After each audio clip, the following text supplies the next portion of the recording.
Hello बच्चों। आज हम एक नया टॉपिक पढ़ेंगे, derivation of Coulomb's law from Gauss's theorem. बच्चों, आज हमें ये टॉपिक पढ़ना है और मैं हूं Deepak Yadav, faculty of physics, extra mind tutorials. स्वागत करते हैं आपके अपने YouTube channel Yadav sir physics वाले। बच्चों, आज का जो टॉपिक है वो बहुत ही इंपॉर्टेंट है एग्जामिनेशन पॉइंट ऑफ व्यू से, CBSE examination point of view से। बच्चों, एक बार इस टॉपिक को देख लेते हैं। टॉपिक का नाम है derivation of Coulomb's law from Gauss's theorem. यानी गॉसेस थ्योरम की मदद से हमें कूलॉम्स लॉ को डिराइव करना है। आपको पता है कूलॉम्स लॉ क्या करता था? दो पॉइंट चार्जेस के बीच फोर्स निकालने का फॉर्मूला था। तो अगर मैं मान लूं कि मेरे पास कोई दो पॉइंट चार्जेस हैं, एक चार्ज हो गया ये Q1 और दूसरा चार्ज हो गया Q2, और इन दोनों चार्जेस के बीच का जो गैप है ये स्मॉल r है, तो इन दोनों चार्जेस के बीच फोर्स लगेगा। ठीक है, और वो जो फोर्स होगा वो होगा क्या? तो फोर्स होगा K Q1 Q2 बटे में R स्क्वायर। तो ये आपका फोर्स निकल के आया था कूलॉम्स लॉ से। तो मुझे इन्हीं दो चार्जेस के बीच फोर्स निकालना है, बट कूलॉम्स लॉ से ना निकाल के गॉसेस थ्योरम से निकालना है। बच्चों, अगर आपने गॉसेस थ्योरम अभी तक नहीं पढ़ा है तो एक बार हमारी लास्ट वीडियो जरूर देख लीजिएगा, जिससे कि आपको टॉपिक का आइडिया लग जाए। अगर मुझे गॉसेस थ्योरम से निकालना है फोर्स, तो फर्स्ट ऑफ ऑल मुझे एक गॉसियन सरफेस कंसीडर करना है। और गॉसियन सरफेस कंसीडर करने के क्या क्या रूल्स रेगुलेशन थे वो मैंने आपको बताया था कि गॉसियन सरफेस एक इमेजिनरी सरफेस होता है, और ये जो सरफेस है ये चार्ज या फिर चार्ज डिस्ट्रीब्यूशन के अबाउट सिमेट्रिक होता है, पहला पॉइंट। दूसरा पॉइंट, जिस भी पॉइंट पे मुझे फील्ड निकालना है वो पॉइंट उस गॉसियन सरफेस पे लाई करना चाहिए। ठीक है, बाकी तीसरा पॉइंट क्या था कि इलेक्ट्रिक फील्ड की जो डायरेक्शन होगी वो एरिया वेक्टर की या तो पैरेलल हो या तो परपेंडिकुलर हो। तो ये तीन बातें मैंने आपको बताई थी गॉसियन सरफेस कंसीडर करने से पहले। तो देखो, ये मेरा एक चार्ज है, तो इस चार्ज की वजह से जो गॉसियन सरफेस होगा वो कैसा होगा? तो गॉसियन सरफेस कैसा होगा इसके लिए मैंने आपको समझाया था कि अगर हमारे पास कोई बल्ब है और उस बल्ब को हम जलाते हैं, ठीक है, तो उस बल्ब की जो रोशनी होगी वो चारों डायरेक्शंस में फैल जाएगी, और वो फैलेगी कैसे? तो स्फेरिकल फॉर्म में फैलेगी।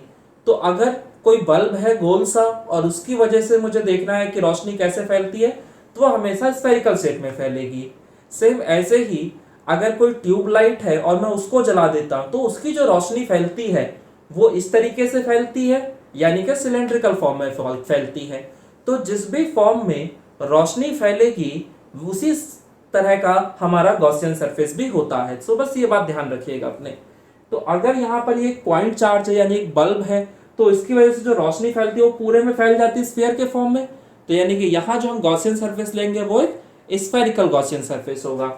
ठीक है, मैंने ये यहाँ पे एक स्फेरिकल गॉसियन सरफेस कंसीडर कर लिया। ठीक है, ये चार्ज मैं आपको यहां पे दिखा देता हूं, और ये जो डिस्टेंस है ये r है।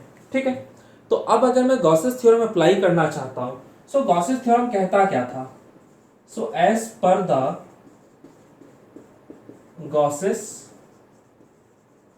थ्योरम, गॉसेस थ्योरम कहता था कि surface integral of electric field over the closed surface is equal to 1 by epsilon naught times charge enclosed by the surface. तो यहाँ ये जो सरफेस है इसके अंदर जो चार्ज है वो Q1 है। ठीक है, यहाँ पे मैं लिख दूंगा Q1, कोई इशू तो नहीं है। अच्छा, कुछ बच्चों के दिमाग में ये बात आ रही होगी कि ये Q2 चार्ज क्यों नहीं कंसीडर किया सर ने? तो भाई Q2 चार्ज जो है वो इस क्लोज्ड सरफेस के अंदर नहीं है, क्लोज्ड सरफेस पे है, और जो सरफेस पे होता है उसे हम लोग कंसीडर नहीं करते, हम सरफेस के अंदर वाले चार्ज को हमेशा कंसीडर करते हैं। तो ये निकल के आ गया। अब मैं अगर ये करना चाहता हूं इसको सॉल्व, तो मुझे यहाँ पर एक स्मॉल एरिया एलिमेंट कंसीडर करना पड़ेगा। तो मान लेते हैं कि ये हमारा एक स्मॉल एरिया एलिमेंट है और इसका नाम है ds। तो इसका जो एरिया वेक्टर होगा वो यही होगा, क्योंकि एरिया वेक्टर हमेशा परपेंडिकुलर टू द सरफेस और बाहर की तरफ। ठीक है, ये मेरा ds वेक्टर हो गया। और ये जो पॉजिटिव चार्ज है इसकी वजह से जो फील्ड लाइंस होती है वो हमेशा रेडियली आउटवर्ड होती हैं। तो इस पॉजिटिव चार्ज की वजह से अगर मैं यहाँ डायरेक्शन देखना चाहूँ फील्ड की, तो वो डायरेक्शन भी यही होगी। तो यहाँ पे आपने क्या देखा कि दोनों की जो डायरेक्शन है वो सेम है, यानी कि उन दोनों के बीच का एंगल 0 डिग्री है। तो यहाँ मैं लिख सकता हूँ E D S cos 0 degree is equal to Q1 by epsilon naught. अब आप एक बात और जानते होंगे कि कोई भी जो गॉसियन सरफेस हम कंसीडर करते हैं, उस सरफेस पे हर जगह इलेक्ट्रिक फील्ड की वैल्यू कांस्टेंट होती है। तो अगर इलेक्ट्रिक फील्ड कांस्टेंट है तो वो इंटीग्रेशन से बाहर चला जाएगा। तो हम लिख देते हैं क्योंकि फॉर अ गॉसियन सरफेस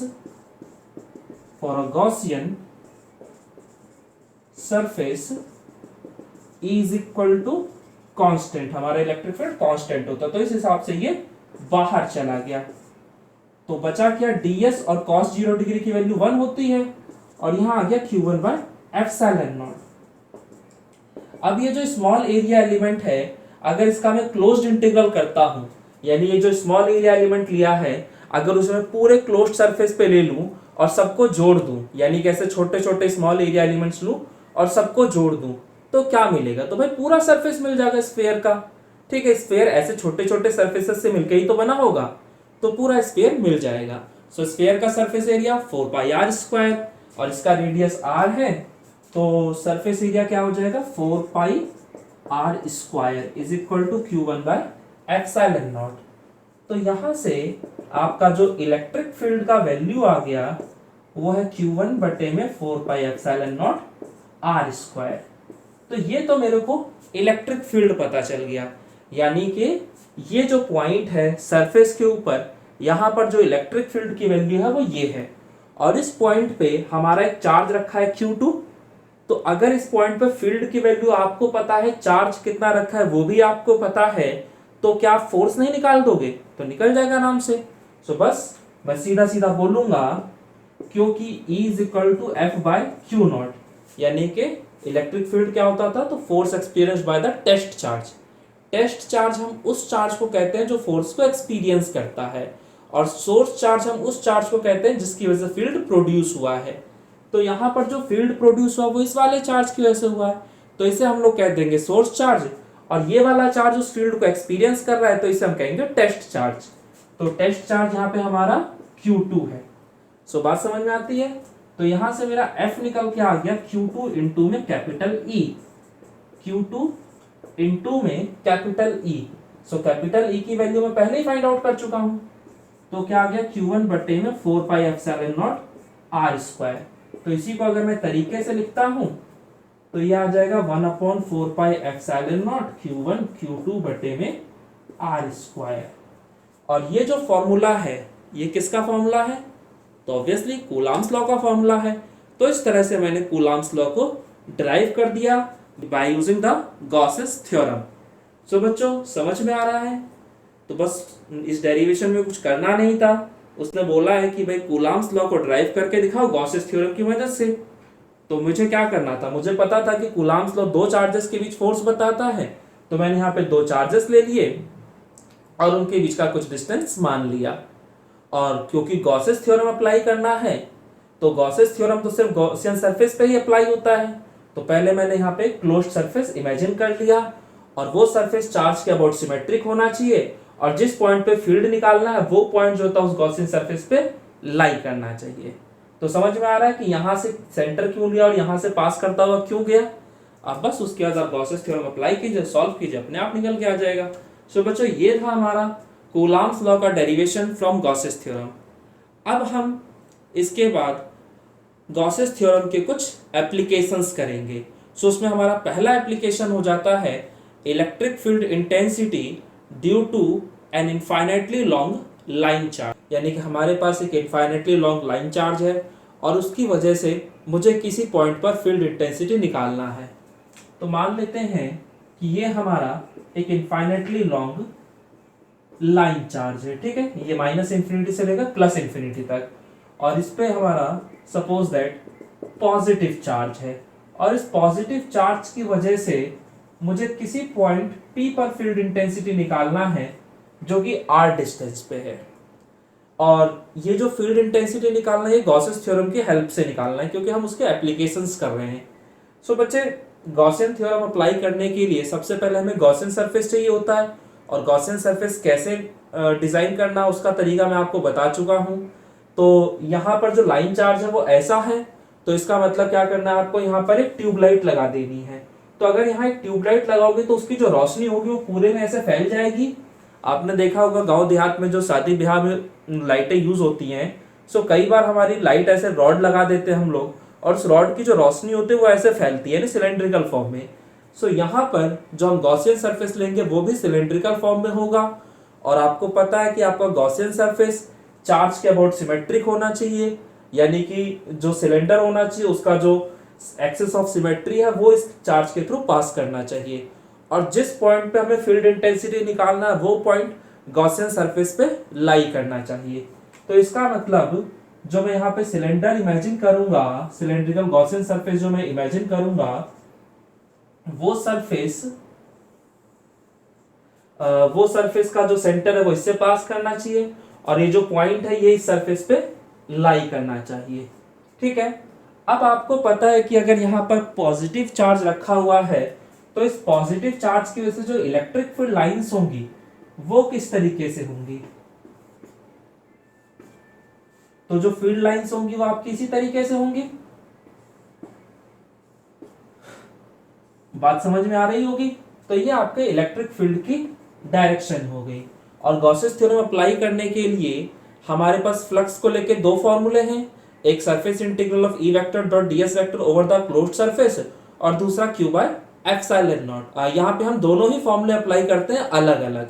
तो सबसे पहले जो मैं फॉर्मूला अप्लाई करना चाहता हूँ वो मैं ये वाला फॉर्मूला अप्लाई कर देता हूँ। ठीक है, surface integral of electric field over the closed surface, यानी कि इस पूरे क्लोज्ड सरफेस पे मुझे इलेक्ट्रिक फील्ड का इंटीग्रेशन करना है। ठीक है, सरफेस इंटीग्रल करना है। तो अब मैंने सोचा कि ये जो पूरा का पूरा क्लोज्ड सरफेस है ये तीन पार्ट्स में डिवाइडेड है। एक इसका ये कर्व्ड सरफेस, दूसरे ये दोनों के दोनों एंड फेसेस। तो मैंने इन तीनों के लिए फ्लक्स निकाला वन बाय वन करके और तीनों को जोड़ दिया, क्योंकि फ्लक्स इज स्केलर क्वांटिटी तो सिंपल अलजेब्रिक सम यहाँ पे हो सकता है। तो मैंने इस पूरे सिलेंडर को तीन पार्ट्स में डिवाइड कर दिया। और मैं मान लेता हूं कि ये मेरा एक पार्ट है, और इस एरिया एलिमेंट का नाम दे दिया मैंने ds1। तो इसका एरिया वेक्टर ऊपर की तरफ हो जाएगा। आपको पता है एरिया वेक्टर हमेशा परपेंडिकुलर टू द सरफेस और बाहर की तरफ। और यहाँ पर जो इलेक्ट्रिक फील्ड लाइंस है पॉजिटिव चार्ज की वजह से वो ऐसी हैं, तो इलेक्ट्रिक फील्ड की डायरेक्शन ये हो गई। मैं इधर नाम दे रहा हूं ds1। तो ये जो सरफेस मैंने कंसीडर किया था इस सरफेस का नाम है ds1। ठीक है, तो इसका जो एरिया वेक्टर हो गया वो परपेंडिकुलर टू द सरफेस और बाहर की तरफ, और इलेक्ट्रिक फील्ड की डायरेक्शन ये है। अब यहां पर अगर आप एंगल देखेंगे तो एंगल क्या है, 90 डिग्री। ऐसे ही अगर मैं एक स्मॉल एरिया एलिमेंट यहां पर भी कंसीडर कर लूं तो ये मान लेते हैं कि हमारा एक स्मॉल एरिया एलिमेंट है, और इस स्मॉल एरिया एलिमेंट को नाम दे देता हूं ds2। तो इसका जो एरिया वेक्टर होगा वो यही होगा, परपेंडिकुलर टू द सरफेस और बाहर की तरफ। और यहाँ जो इलेक्ट्रिक फील्ड की डायरेक्शन है वो ये है। तो यहाँ भी आप देख रहे हो कि एंगल 90 डिग्री बन रहा है। तो अगर एंगल 90 डिग्री है तो इनकी वजह से तो कोई भी फ्लक्स होगा ही नहीं। तो जो भी फ्लक्स होगा वो सिर्फ और सिर्फ इस कर्व्ड सरफेस की वजह से होगा। तो इस कर्व्ड सरफेस में मैंने एक स्मॉल एरिया एलिमेंट कंसीडर कर लिया और उसका नाम दे दिया ds3। तो इसका जो एरिया वेक्टर होगा वो ये होगा। और इलेक्ट्रिक फील्ड लाइन जो है पॉजिटिव चार्ज की वजह से बाहर की तरफ निकलती है, तो इलेक्ट्रिक फील्ड की डायरेक्शन ये हो गई। तो यहाँ पे आप देख रहे हैं दोनों की डायरेक्शन सेम है। ठीक है, तो अगर मैं इस पूरे सरफेस पे इंटीग्रेशन करना चाहता तो इसको मैं ऐसे भी लिख सकता हूं कि ई वेक्टर डॉट पहले सरफेस के लिए ds1 vector over the surface s1 plus surface integral of electric field over the surface s2 plus integration of E vector dot ds3 vector over the surface s3। ये हो गया आपका simple simple concept. ध्यान रखिएगा, अगर कहीं पे आपको E vector dot dl vector दिख जाए इसका मतलब है कि लाइन इंटीग्रल कर रहे हैं आप लोग। अगर कहीं पे E vector dot dv vector दिख जाए इसका मतलब वॉल्यूम इंटीग्रल कर रहे हैं। और अगर कहीं E vector dot ds vector दिख जाए इसका मतलब सरफेस इंटीग्रल। तो ये जो पूरा क्लोज्ड सरफेस था ये 3 पार्ट्स में डिवाइडेड था, तो मैं चाहे पूरे सरफेस पे फ्लक्स निकालूं और चाहे मैं तीनों पार्ट्स पे फ्लक्स निकाल के सिंपली उनको जोड़ दूं। ठीक है, आ जाएगा आपका आंसर। तो हमने देखा था कि ये जो DS1 सरफेस है उसके केस में एंगल बन रहा था 90 डिग्री का, तो EDS1 cos 90 डिग्री प्लस, इसको मैं थोड़ा सा ऊपर करके लिख देता हूं,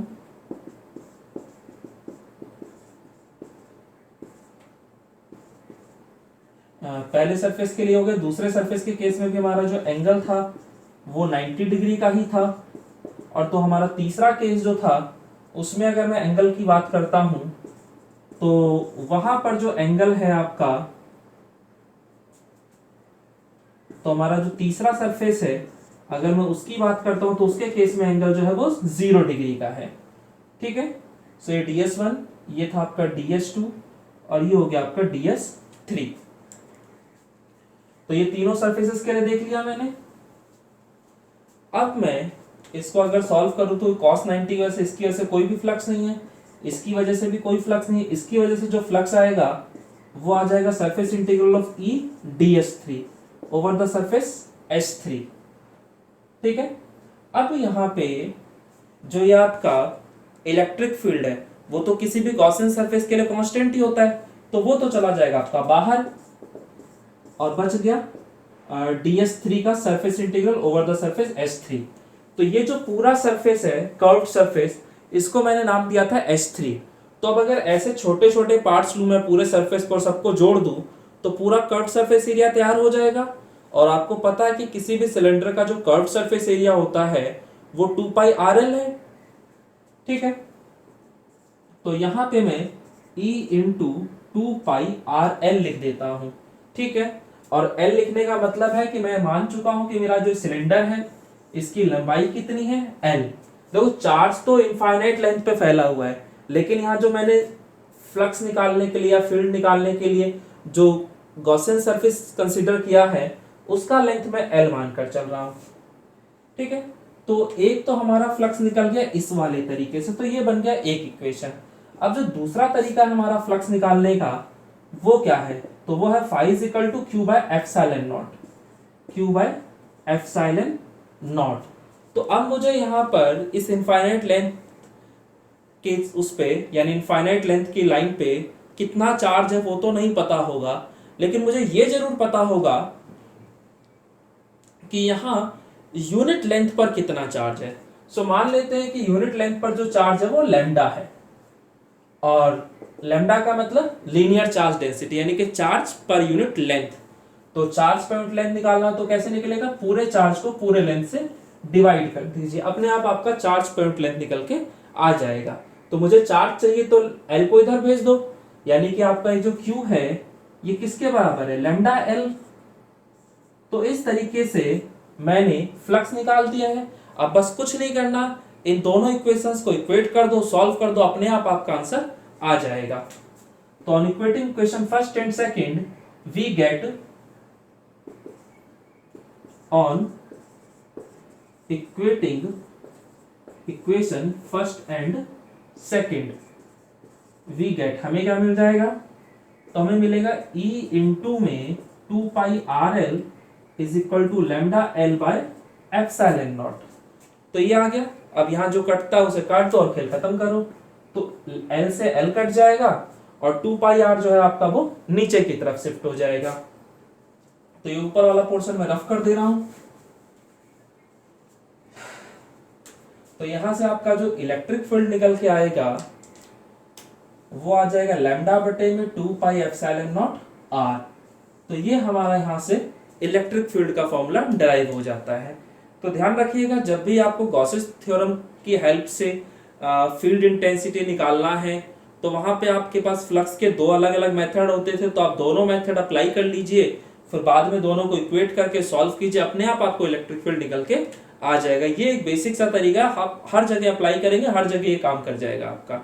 ठीक है, सो फ्लक्स निकालने का एक तरीका ये था E vector dot ds vector वाला, और दूसरा था Q बाय एप्सिलॉन नॉट वाला। तो मैंने दोनों अप्लाई किए, दोनों पे से फ्लक्स निकाला, इक्वेट किया, सॉल्व किया, आंसर आ गया।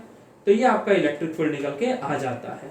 तो यहाँ पे अगर मैं मान लूं कि ये जो lambda by 2 pi epsilon not है, अगर ये कांस्टेंट है, तो इलेक्ट्रिक फील्ड का डिस्टेंस के साथ जो रिलेशन आएगा वो इन्वर्सली का होगा।